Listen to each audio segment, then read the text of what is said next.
Welcome back to Arya's maths plus motivation. आज हम बात करेंगे, यहाँ पर आप देख सकते हैं निर्देशांक ज्यामिति। ये क्लास 10th मैथमेटिक्स का है, बहुत ही इम्पोर्टेंट टॉपिक और यहाँ से मार्किंग बहुत अच्छी आ सकती है यदि थोड़ी सी भी मेहनत इस टॉपिक पे किया जाए, क्योंकि सवाल बहुत सिंपल होते हैं यहाँ पर। और आज हम सबसे पहले यहाँ पर आपको बताएंगे किस तरह से दो बिंदुओं के बीच की दूरी निकालें। दो बिंदु हमें दिए गए हैं। इसका जो निर्देशांक ज्यामिति का बेसिक कॉन्सेप्ट है वो कक्षा 9 में बहुत अच्छे से पढ़ाया जाता है, बहुत अच्छे से पढ़ाया गया है। और यदि वास्तव में निर्देशांक ज्यामिति के आप मूल कॉन्सेप्ट पे जाना चाहते हैं तो कक्षा 9 जो प्लेलिस्ट है हमारा, उसमें जाकर आप देख सकते हैं निर्देशांक ज्यामिति से संबंधित इसका मूल कॉन्सेप्ट वहाँ पे समझाया गया है। लेकिन आज हम जो क्लास 10th मैथमेटिक्स में टॉपिक हमारा शुरुआत यहीं से होता है, तो इस आधारित यहाँ पर बहुत सारे एग्जाम्पल आप देख सकते हैं। 3 एग्जाम्पल मैंने लिखे हुए हैं। इन 3 एग्जाम्पल्स के थ्रू इस टॉपिक को हम पूरी तरह से क्लियर करेंगे। लेकिन बस गुजारिश यही है आपसे कि इस वीडियो को अंत तक देखिएगा ताकि ये टॉपिक पूरी तरह से आपको क्लियर हो सके। बात कर रहे हैं हम लोग आज दो बिंदुओं के बीच की दूरी। तो माना कि दो बिंदु हैं और दो बिंदुओं को हमने नाम दे दिया ए बी, और ए के निर्देशांक हमने कह दिया x1 y1, बी के निर्देशांक है x2 y2। तो इस तरह से x1 y1 x2 y2 दो ये निर्देशांक हैं दो बिंदुओं के। इन दो बिंदुओं के बीच की दूरी यदि हम निकालना चाहते हैं तो क्या सूत्र बनेगा उसको देख लेते हैं। तो ए बी या बिंदु हम ऐसे लिख लेते हैं, बिंदु ए तथा बी के बीच की दूरी, इसके बीच की दूरी हमें निकालनी है। शॉर्ट में हम डिस्टेंस इंग्लिश में कहते हैं दूरी को, तो डी लिख सकते हैं। इसका जो सूत्र होता है उसको समझ लेते हैं। x2 माइनस x1 का whole square plus y2 minus y1 का होल स्क्वायर। तो ये यहाँ पर सूत्र है। इस सूत्र को कैसे अप्लाई करेंगे, ये एग्जाम्पल्स हमारे सामने है। पहला एग्जाम्पल क्या कहता है उसको ध्यान से देखते हैं। लिखा है बिंदु 3,4 की मूल बिंदु से दूरी क्या होगी। बिंदु 3,4 की मूल बिंदु से दूरी क्या होगी। तो बिंदु यहाँ पर हमें दिया गया है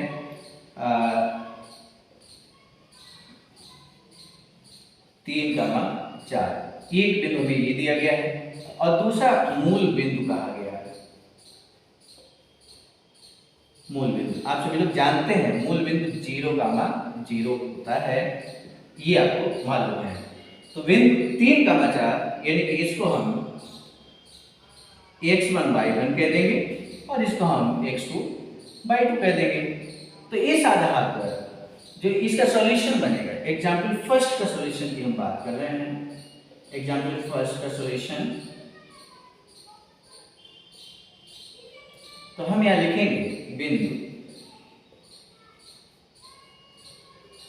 3,4 तथा बिंदु 3,4 की मूल बिंदु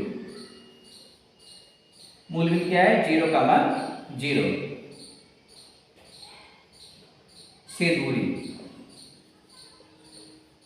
बहुत आसानी से दूरी देखिए, अंडर रूट ये लिखेंगे। सूत्र हमारा यही रहेगा।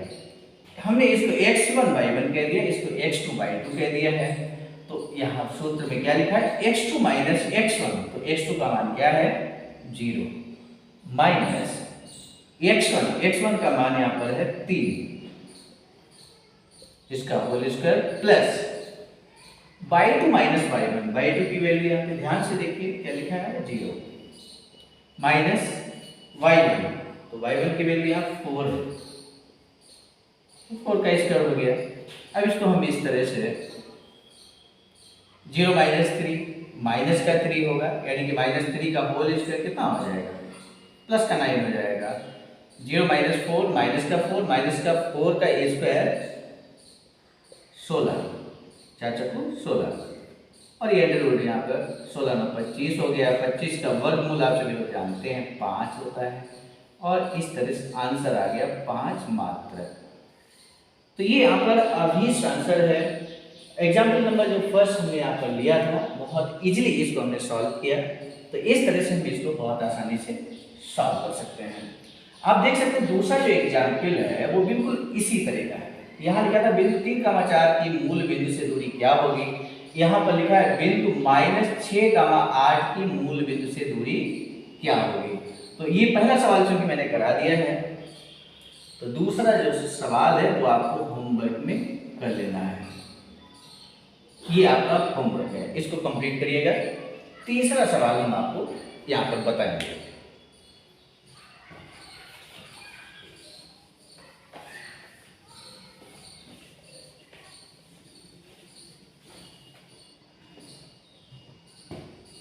तो तीसरा सवाल यहाँ पर क्या है, इसका सॉल्यूशन देख लेते हैं।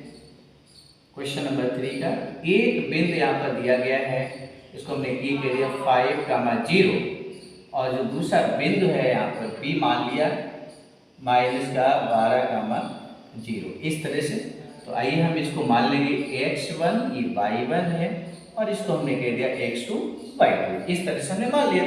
अब हमें इन दोनों बिंदुओं के बीच की दूरी निकालनी है। बीच की दूरी सूत्र आपको मालूम है, d √, एक बार लिख लेते हैं, x2 - x1 का whole square plus y2 - y1 का होल स्क्वायर। तो d की वैल्यू हमें निकालनी है, अभी इसकी दूरी निकालनी है, इन दो बिंदुओं के बीच की दूरी निकालनी है। आइए वैल्यू को पुट कर लेते हैं। x2 की वैल्यू कितनी है, -12 है, तो -12 लिखा, -x1 का मान यहाँ पर 5 है, आप देख सकते हैं, लिख दिया मैंने, और ये होल स्क्वायर हो गया, प्लस y2 का मान 0 है, -y1 का मान 0 है, होल स्क्वायर। तो d यहाँ पर हो गया -12 -5, तो ये हो जाएगा -17 का होल स्क्वायर, और प्लस ये 0 का स्क्वायर 0 होता है। तो d हो गया यहाँ पर -17 का स्क्वायर, आप देख सकते हैं, तो ये 289 हो जाएगा, और ये प्लस 0 यानी कि 0, कोई फर्क नहीं पड़ता है। तो d यानी कि 289 का जो वर्गमूल है आप समझ सकते हैं 17 ही होगा। तो ये 17 मात्रक, इस तरह से अभी इसका आंसर लिखा जाएगा। तो ये जो दो बिंदु यहाँ पे दिए गए थे, बिंदु 5,0 तथा -12,0 के बीच की दूरी क्या होगी। तो ये सूत्र जो दो बिंदुओं के बीच की दूरी का सूत्र है √x2 - x1 का whole square plus y2 - y1 का होल स्क्वायर, उस सूत्र का यूज करते हुए बहुत आसानी से हमने यहाँ पर आंसर निकाला। तो इसी तरह के और बहुत सारे एग्जाम्पल बुक में दिए गए हैं। तो जो भी आपके पास बुक है उसमें निर्देशांक ज्यामिति में इस तरह के जो भी सवाल, जितने भी सवाल हैं, उन सभी सवालों को आप सिलेक्ट कीजिए और सॉल्व कीजिए। कहीं किसी तरह की प्रॉब्लम आती है तो कमेंट बॉक्स में जाकर उस प्रॉब्लम को आप लिखिएगा, तो निश्चित रूप से हम उसको सॉल्व करने की कोशिश करेंगे।